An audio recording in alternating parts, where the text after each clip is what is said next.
Mabuhay mga anak,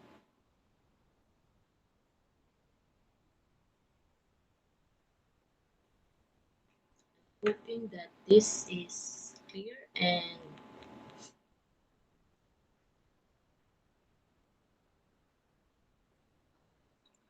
I'm hoping this video can reach you out and it could help a lot for lessons for week 6 to 8.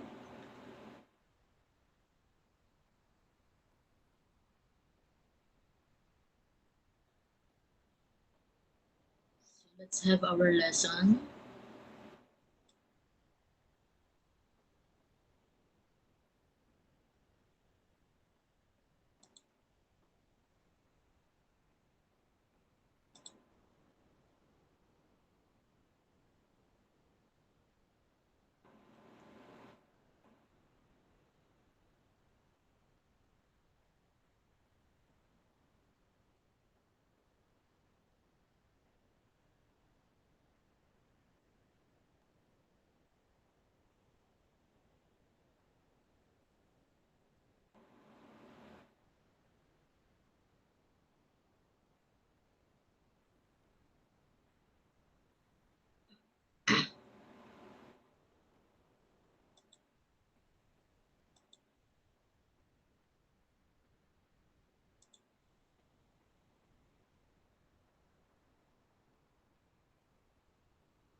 So we have week 6 to 8.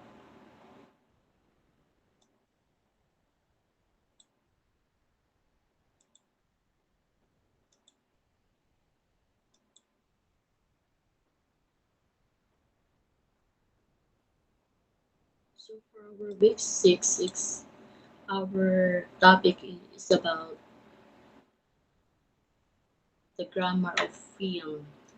So for our learning activity sheets, it's for media language, the grammar of film. So for the background of information, each medium has its own language or combination of languages that uses to communicate meaning. Television, for example, use verbal and written language as well as the language of moving images and sounds.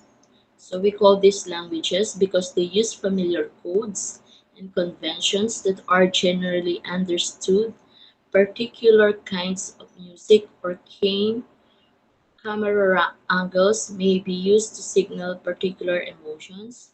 For example, a page of a newspaper or a sequence of shots in a film that will be put together using a certain kind of grammar.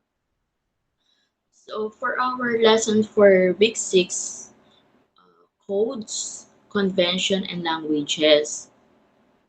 So for the TV, we can visualize by seeing the events. There is a sound, there are images visible for the televisions. That's why when it comes to televisions, mas madali natin naintindihan, mas madali nating na-appreciate, mas ma-appreciate natin. Because we can see, we can hear, no? And even um, the images are visible. And also the language that it uses, we can fully understand. No?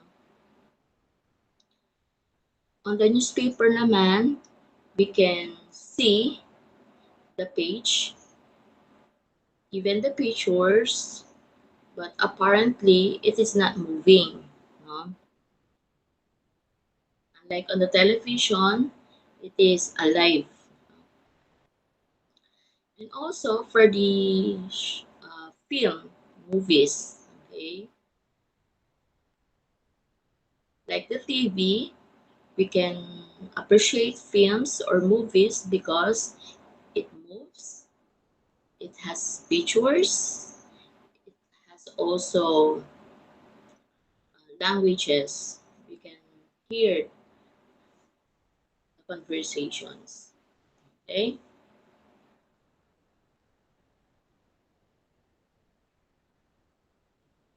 So we can give meanings to all this, no? Media codes generally has an agreed meaning of connotation to their audience. There are three types of media codes: symbolic codes, technical codes, and written codes. When we say symbolic codes, these are social in nature, meaning codes live outside the media product themselves but would be understood in similar ways in the real life. So, real life situation, like for example, in a movie, there are settings. No? It is the time and place of the narrative. So, for example, the Diary of Anne Frank 2009 edition, the setting revolves in a secret annex where Anne Frank, with her family and four other people, hide to avoid the Nazi persecution during the Second World War. Okay? So, if you do have the background, Anne Frank is a survivor of the Second World War. Okay? So, because of of her diary, no, so lahat ng mga nangyari at na-experience niya nandoon. Okay? So setting, it is the time and the place of the narrations of the story. Okay? What is mise en scene? Is a French term that means everything within the frame. Meaning, if it is the location, it's room, no? So therefore, the object within that room. Okay? So the media product will be arranged on that room, no? So an analysis of mise en scene includes set design, costume, props, staging, and composition. So what do you think is the design, the costume, props, staging, and composition of the Diary of Anne Frank 2009?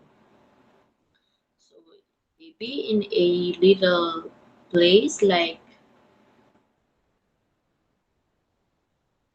an annex, a room, no?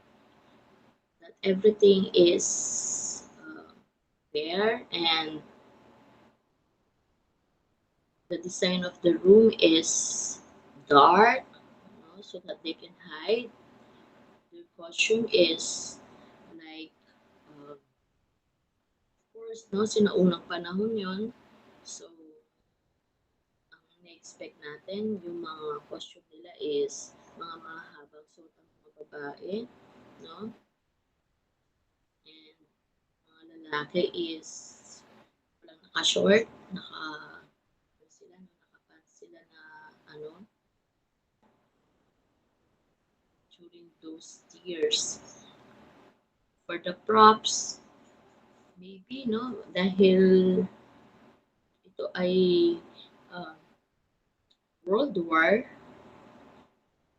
Second World War, so ang mga props ay magugulo yung mga ano, no, hindi mariwasa ang hindi tahimik at hindi rin maayos yung kinalalagyan nila. Siguro, no, nakakarinig sila ng mga putukan. Okay?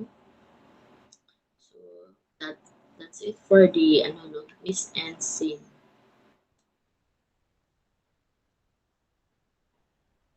So, actors portray characters in media products and contribute to character development. And syempre, may mga actresses that portrays the characters. So, through facial expression, body language, and vocal qualities, movement, and body contacts. Okay. Color has a highly cultural and strong connotation. When studying the use of color in a media product, different aspects to be looking at are dominant color constructed and color symbolism. So si Captain America is one of the most patriotic superheroes ever created. So the color of his costume represent the American flag. Okay. So Captain America. The symbolism is used to inspire the US and Allied forces. Okay. So, pagpili ng mga colors at saka yung mga kailangang mga suotin ng mga characters. So, ano yung pinoportray. So, dapat nandoon din sa kanilang mga ano, no, ah, ginagawa. So, in our example, si Captain America, siya yung pinaka-symbolize na nandun sa flag ng America. Technical codes. These are the codes that are specific to a media form and do not live outside of them. Okay? And our understanding of different camera shots and connotations makes sense when we look in films and photographs, but mean nothing to us outside of those forms. So technical codes in media include camera, work, editing, and audio and lighting. So as ICT, so kayo ay sa animations and illustrations, so you will understand how cameras work. No? Maybe kung sa ABM pa tsaka sa cookery, mga TBL, other TBL, I will understand. They don't understand technical codes. Pero kayo, no, when you use your cameras, you know how it works. No? Yung mga panoramic view, no? So you will position and move for specific effects. Aspect of camera work include positioning, movement, framing, exposure, and lens choice. Okay, so camera shots. Extreme long shots show the subject from a distance. Okay, so extreme wide shot. And then long shot, aka wide shot, shows the subject from top to bottom. For a person, this would be head to toes. Okay, feeling the frame.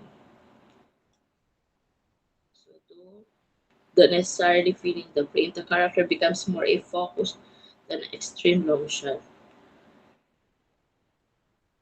Medium shot shows part of the subject in more details. Okay, so medium close up.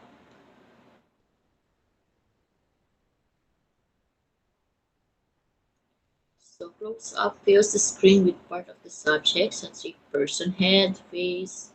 Okay. Extreme close up emphasizes a small area or detail of subject, such as the eye or mouth. Okay. So camera shot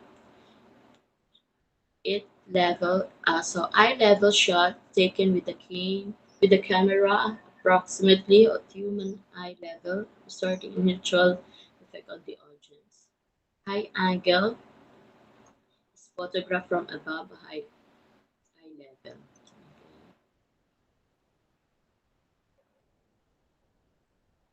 So low angle subjects photographed from the below eye level. This can have the effect of making subject look powerful, heroic, or dangerous. Dutch angle or tilt shots, each which the camera set an angle on its roll axis so that the horizon line is not level. It is often used to show disoriented or uneasy psychological state.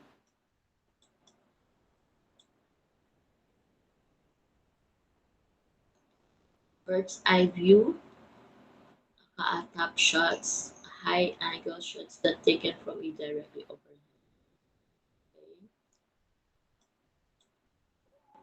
Lighting is the manipulation of natural or artificial light to selectively highlight specific element of the scene.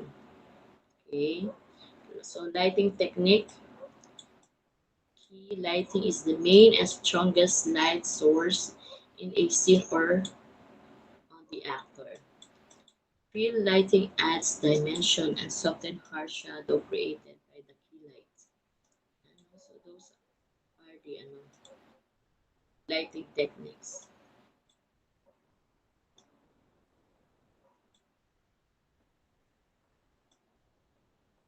Sound elements of a film, dialogue, the form most of the three ingredients of a soundtrack,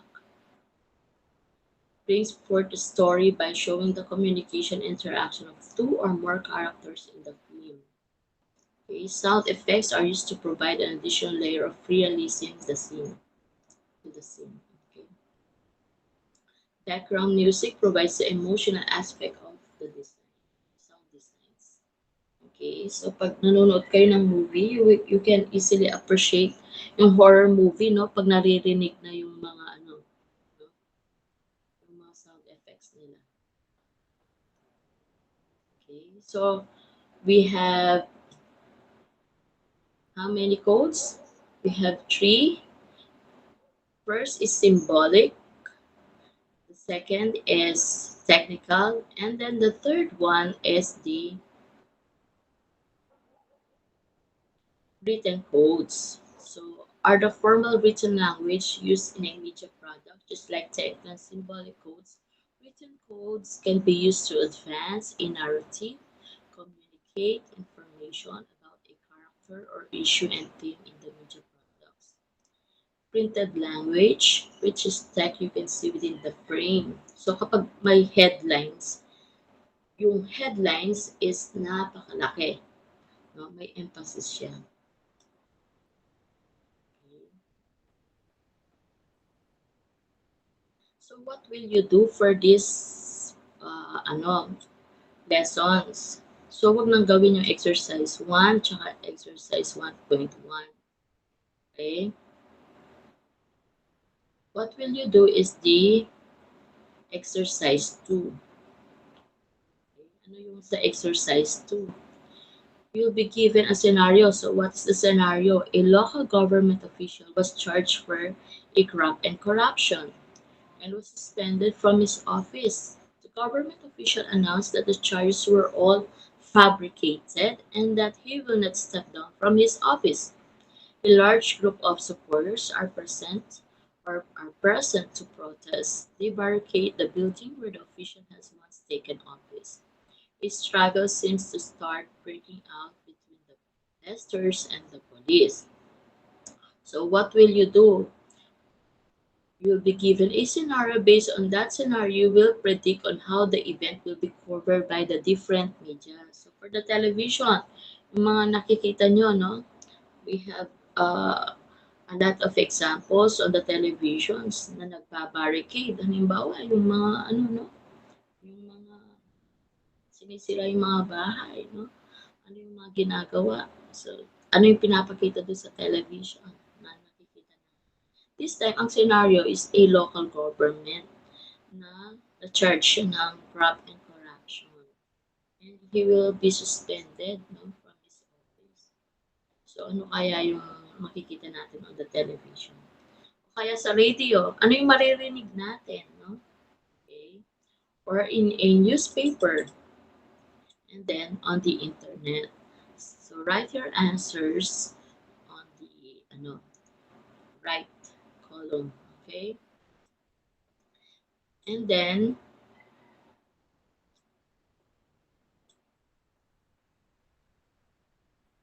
exercise 4.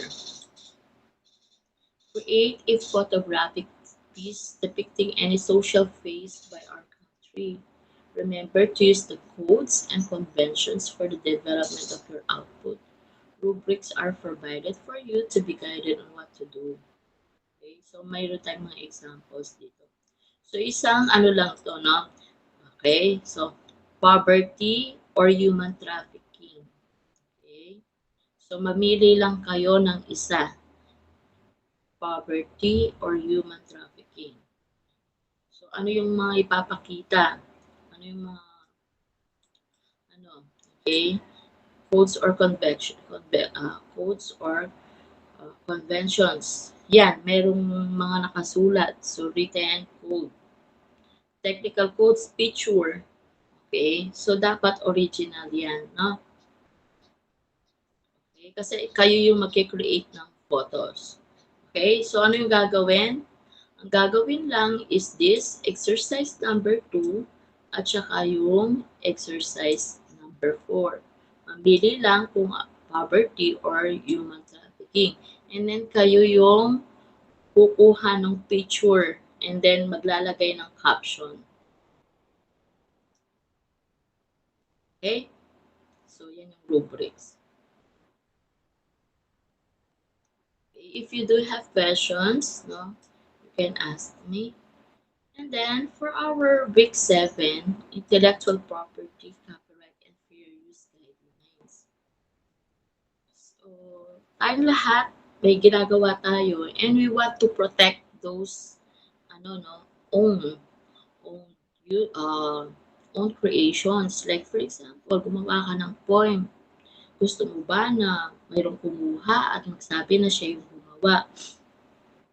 So, definitely, hindi natin yung papayagan. So, there are intellectual property, copyright, and fair use guidelines for the protections of the creators. Okay?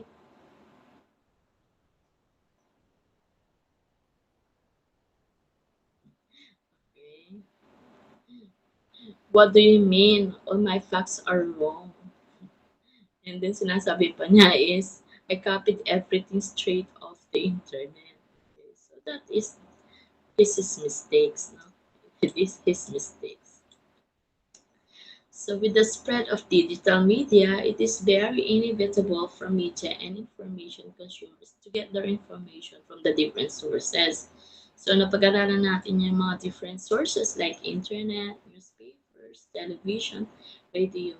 So especially from the internet, people can get tons of information with just a single click. However, this doesn't mean that we can carelessly copy everything from the internet. Each information consumer must practice extra cautions in obtaining and using information from the different sources.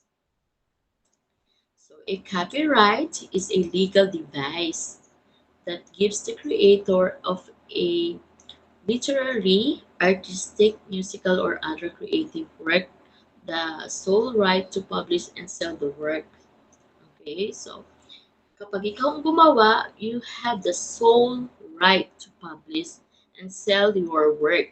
Okay, so copyright owners have the right to control the reproduction of their work, including the right to receive payment for that reproduction. Halimbawa, libro, ito yung author.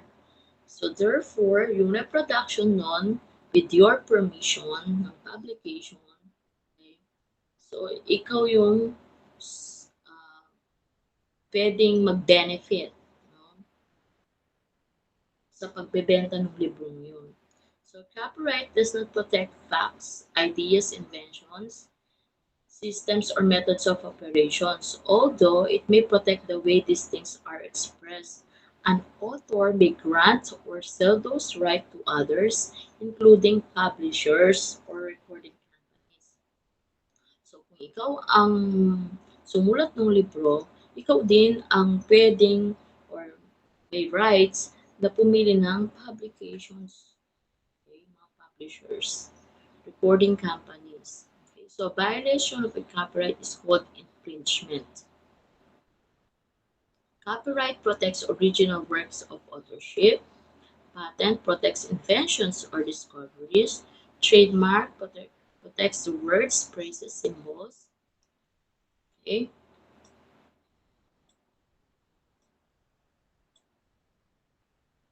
Designs classifying the source of the goods or services. So, kung sinabing trademark sa McDonald's, yung M, alam na alam mo na si McDo yun because of the letter M. Okay? What else? Kapag kumakain kayo sa or umiinom kayo ng coffee, okay, ano yung pinaka naiisip nyo? Pinakasikat. Okay?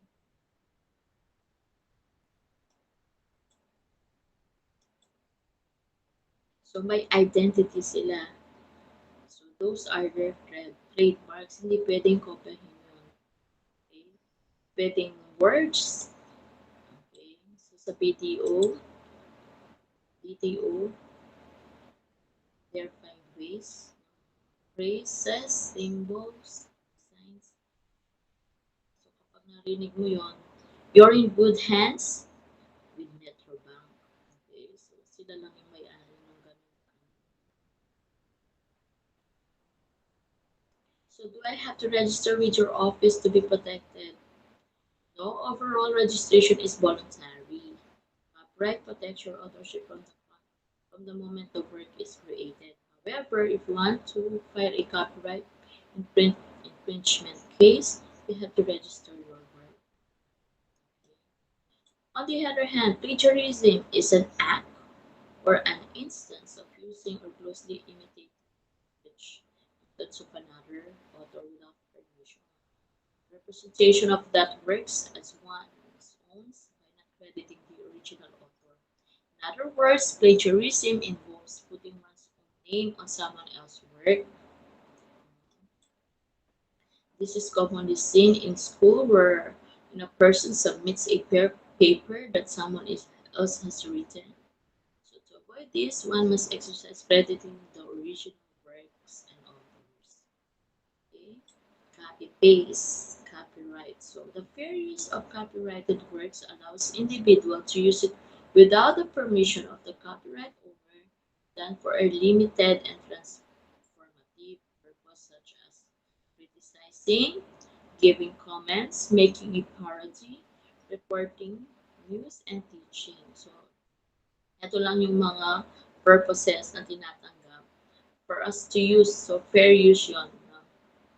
Pwedeng sa pagbibigay ng comment, gagamitin mo. Okay? Halimbawa, yung mga different two products. Okay? So, i-compare mo, pwede mong gamitin. Pero, that is for limited purposes only. So, fair use is a case-to-case basis. There are four factors that we can use to determine fair use. The purpose and character of fair use, the nature of the copyrighted work, the amount and substantiality of the portion taken. Okay, so substantiality.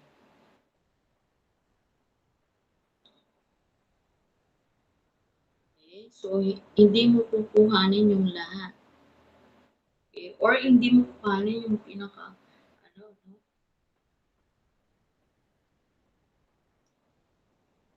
Lahat ng works. Pwedeng portion lang, no?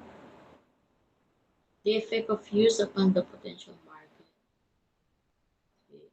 So these are the determining factors. Okay.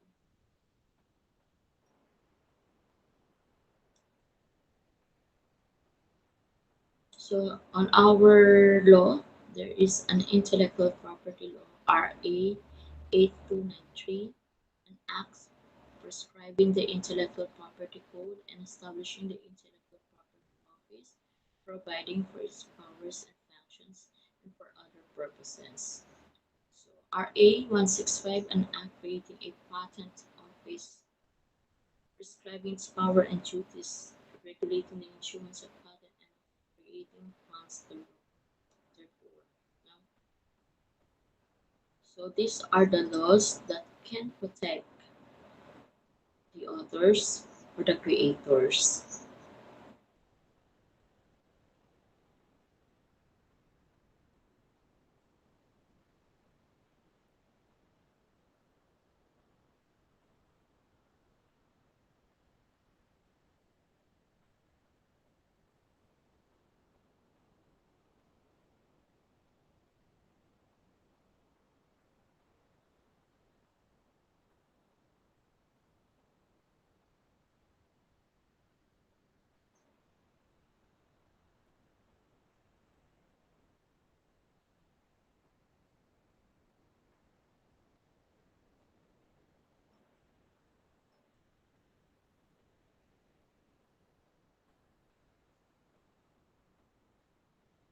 Okay? So for our week 7, ang ipapasagot ko lang sa inyo ay itong exercise number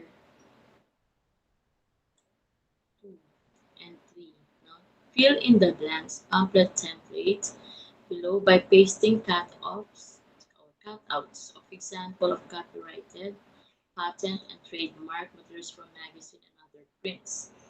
You may also paste printed pictures of actual materials if necessary.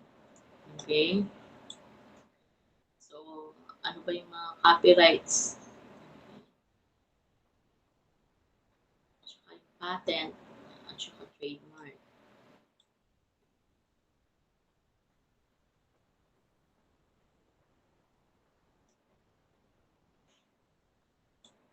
Ano yung mga kinaka-copyright? Copyrighted books. Okay. Music, tune. Yan, no?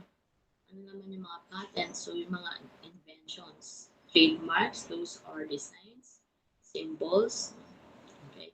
So, sa exercise 3 naman, we have this case for the plagiarism. Nanalo yung isang photos and then it is a plagiarism work.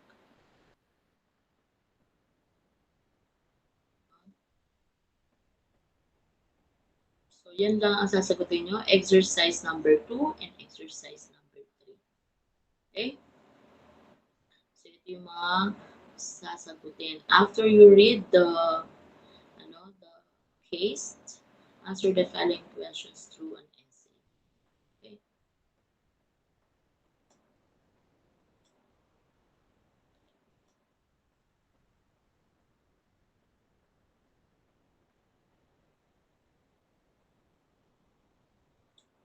Okay, so for our week 8, digital divide, computer addiction, and cyberbullying, taking part in the information society is essential for citizens of all age groups.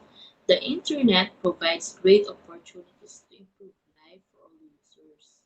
It has a positive effects on education and the working world and economic growth.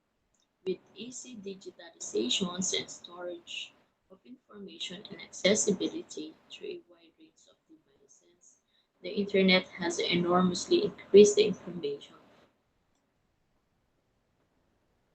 So there are a lot of resources available to people.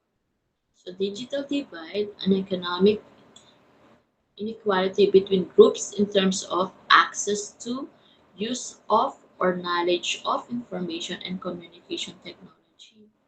So may mga tao talaga na wala silang access with the internet. No? Nasa lugar sila na down yung power or electricity. So therefore, tayo na nakaka-access ng mga resources, news, informations, bilang tayo dun sa group na we can, no, we can know better ano yung mga updates, ano yung mga resources na natin, na-enjoy natin. Okay? Yung iba naman, so sa Pilipinas, yung internet is medyo mabagal, pero like, sa Singapore, mas mabilis ang internet. So, ano naman doon, no? So, mas maybe on the part of the informations, mas they could easily access, no? And just say, click, pwede ka nang makapag-transact, pwede ka nang banking, transactions, online banking transactions. So, ano naman yung mga advantage kapag gano'n, no? So, ako, I've experienced, no, when it comes to payment, no, yung pipila ka, and then, ngayon, pandemic, you are much prone kapag sa payments, dahil pipila ka ng napakahaba, ang daming mga tao, prone ka sa mga, uh, makapag-acquire ka ng mga, viruses na nasa paligid. So, unlike in other country, dahil nga in-snap of a finger, pwede ka nang makapag-online banking. So, mas marami silang nagagawa. Mas nagiging productive yung araw nila. Unlike kung pipila ka, half day ka nang nakapila, hindi ka pa tapos. So, paano yung iba mong gawa? So, ganun yun. divide. Factors affecting digital divide, lack of access due to affordability. So, blessed pa rin tayo kasi may internet connections. No? We can afford to pay yung services, internet services. Lack of knowledge on how to use the technology. So, kahit meron kang mga devices, kung hindi mo naman alam gamitin, no? Or not taking advantage of these devices, so wala din. Yung iba naman talagang hindi nila alam kung paano gamitin ang mga devices or technology. Lack of knowledge of the benefits of the technology, like on our case, no? So, yung iba, nagpiprinted modules, pero may internet connections. Much better if you take digital modules kasi mas safe yung mga parents hindi na pupunta sa school. And then, on my case, digital portfolio, no? You don't need to go to school to submit yung portfolio na kailangan. All you have to do is follow the instruction. And then I could easily give grades. And then after returning it, makikita nyo na yung mga grades nyo for each activities. Differences in the societies. So diyan mo makikita kung sino yung mga mayaman, mga elites, and all yung mga kaya nilang bilhin ng mga devices. Different initial settings of countries. Okay. So for the countries na merong mga talagang mabilis na internet, yun nga, no? Mas they can have a productive day because they can, in a snap of a finger, they can. So bridging digital divide, reducing the cost in connecting internet devices. So wala silang binabayaran mga internet, no? Internet services. Ano pa? The government should make a law that internet is access to all public places. So, ano tayo, blessed tayo kasi our mayor has the project. No? Lahat, most of the barangays ay binibigyan niya ng mga internet connections. NGO and LGUs perpetrate a forum about the benefits and how to use new technologies in rural places. Government should provide some computers to schools. So, yan yung pinaprovide. And it should be open to all students for their needs. Okay, so yung mga tablets. Computer addiction, the excessive use of computers to the extent that interferes with daily life. This excessive use may, for example, interfere with work or sleep, result in problems with social interaction, or affect moods, relationship, and thought processes. So ano ba yung types of computer addiction? Information overload, too much online surfing, leads to decreased productivity at work and fewer interaction with family members. So kung puro kayo gadgets, kung puro kayo games, yan, mas less yung interaction nyo with your families or with your friends. It could affect your health, no? Compulsions, excessive time spent in online activities such as gaming, ayan, trading of stocks, and so words as stocks, gambling, cybersex addiction, too much surfing of porn sites, ayan, no? Nagiging problema on the health of the person. Cyber relationship addiction, excessive use of social networking sites to create relationships rather than spend time with family. So, ako, no, ang tinuturo ko sa inyo mga anak, ang totoong relationship, hindi yung sa internet. Ang totoong relationship, yung nakikita mo. Yung family mo na nandyan sa paligid mo. Your friends na nakikita mo. Hindi yung virtual friend, no? Ang virtual friend, yung mabait siya, masayahin siya, ang dami niyang kinikwento on the online. Pero pag nakita kayo, wala siyang kinikwento. So it means there's a possibility na yung mga kinikwento niya is hindi talaga ano no, mayroon siyang dual personality. So much better kung yung mga mas nakakasalamuhan niyo in person, sila yung talagang mag-ano kayo ng relation, mag-invest kayo ng relationship and time dun sa mga persons na lagi niyong nakikita. Okay? So real life relationship it's better. So yung family niyo, no, mas bigyan ng panahon kesa sa mga nandoon sa virtual relationship. Okay? So what are the symptoms? Feeling of guilt, anxiety, depression, dishonesty, euphoric feelings in front of the computer. Yung hindi mapalagay, no? Hindi yan. Unable to keep schedules, no sense of time, no? Binigyan na nga ng, ano, ng mga times na schedule or even the, ano, mas binibigyan pagpapahalaga yung ibang bagay, no? Hindi naman importante. Isolation, defensiveness. Wala pa sinasabi si nanay. Minsan sasabihin na kagad ng bata, hindi ma. No? Meron kagad na defense. Hindi naman po. Yan. Wala pang, hindi ma, hindi mangyayari yun. Pero, syempre, no, sometimes our parents really knows what is really good for us. Lalo na on your age. Okay? Hindi pa natin nakikita yung pinaka-panoramic view, pero yung parents, alam na nila no, kung ito'y makakabuti at makakasama sa atin. We have to follow them, be obedient to them, no? Alam nila talaga kung ano yung mabuti. At hindi nila ipapagawa kung hindi ito makakabuti sa atin. Okay? So, physical symptoms include yan na. No? Pumapasok na yung lahat-lahat ng mga sakit. And when it comes to gaming, no, ang dami nang namatay.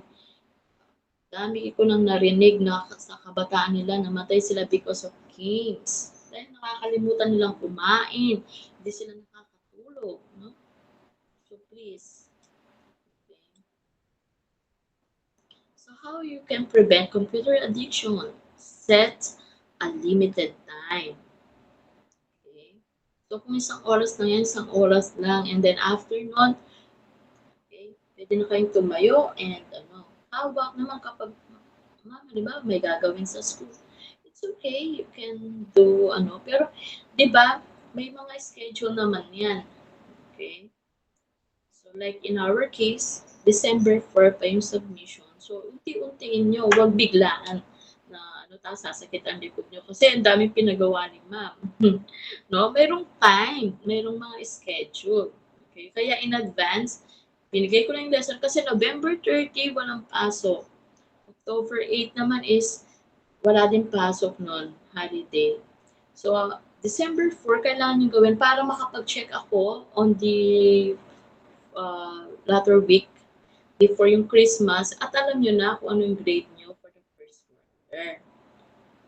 Okay?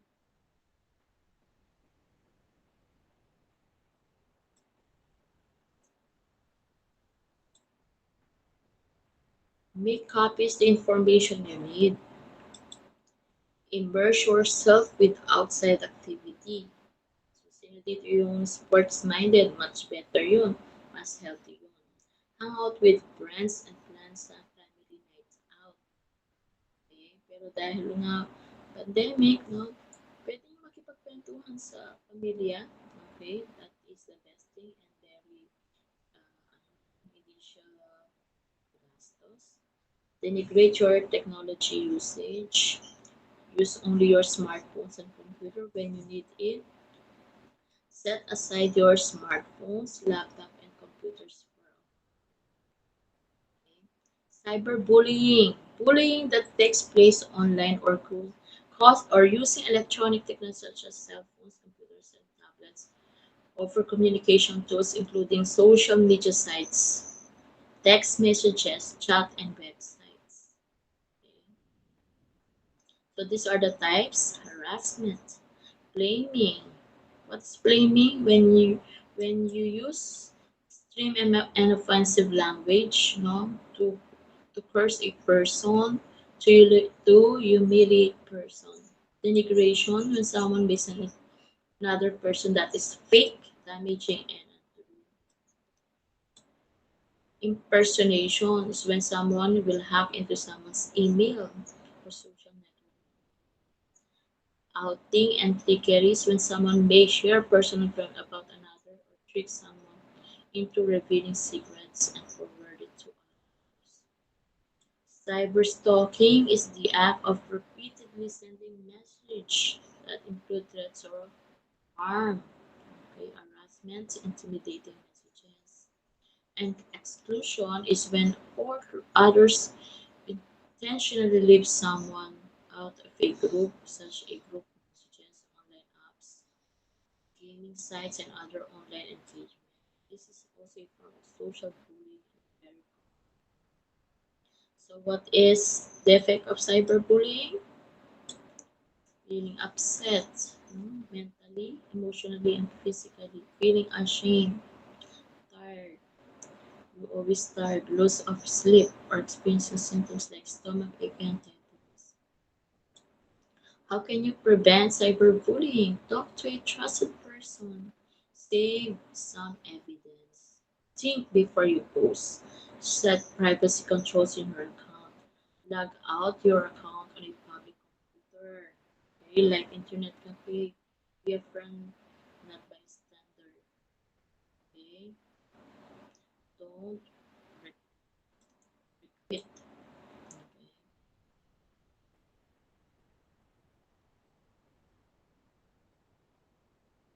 With the possible risks that we can encounter online. So meron tayong Cybercrime Prevention Act of 2012, also known as RA 10175. It is a law which aims to address legal issues concerning internet usage. Ito, among the crimes punishable under RA 10175 are libel, cybersex, child pornography, offenses against the confidentiality, integrity, and availability of popular statement systems like illegal access, illegal interception, data interference, system interference, misuse of device or devices, cyber squatting, computer-related fraud, computer-related identity theft, and unsolicited commercial communication. Person found guilty of violation may be imprisoned from 6 years and 1 to 12 years of imposed a fine ranging from 200,000 to 500,000 per both. Okay, so think before you click. Okay, for the cyberbulliers, so ayan, no, meron tayong batas na pwedeng magpanis sa mga cyberbulliers.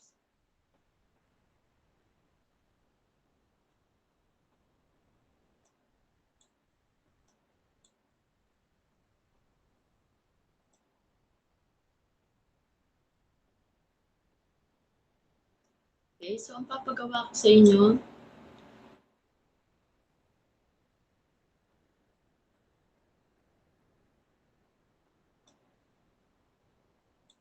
write an action that you can do using the acronym CHANGE, containing ways or tips on how to combat digital divide, computer addiction, and cyberbullying. Okay? Parang you want to promote, no? Okay? So using this change, write an action that you can do. So, halimbawa, C for care, care for the youth. Yan. So H, what do you, ano, no, you prepare?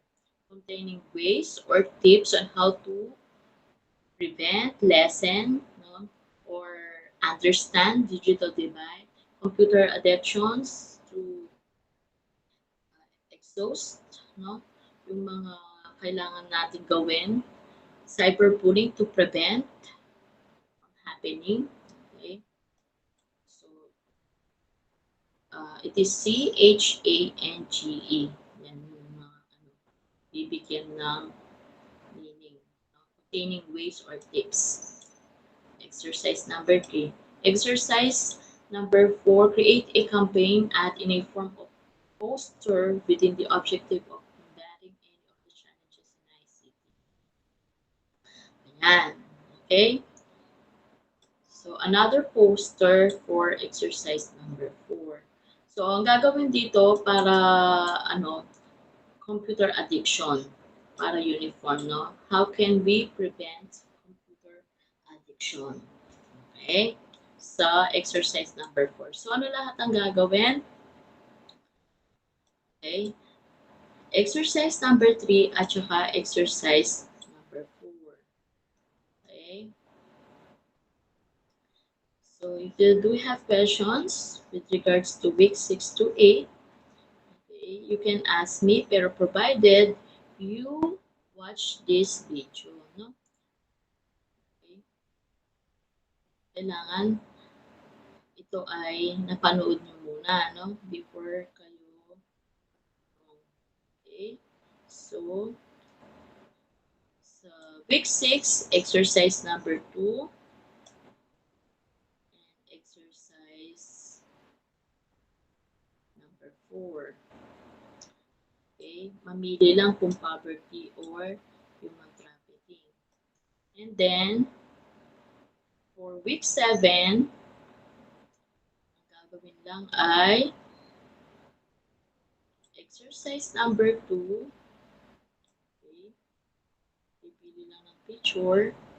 Okay? Kukuha ng picture. And then, exercise number 3. And then, for our week 8, gagawin lang is exercise number 3, yung change containing ways or tips. Lalagyan lang ng mga acronyms. And then exercise 4, create a campaign and in a campaign ad in a form of poster about computer addiction. Okay? Then yung rubrics. Okay?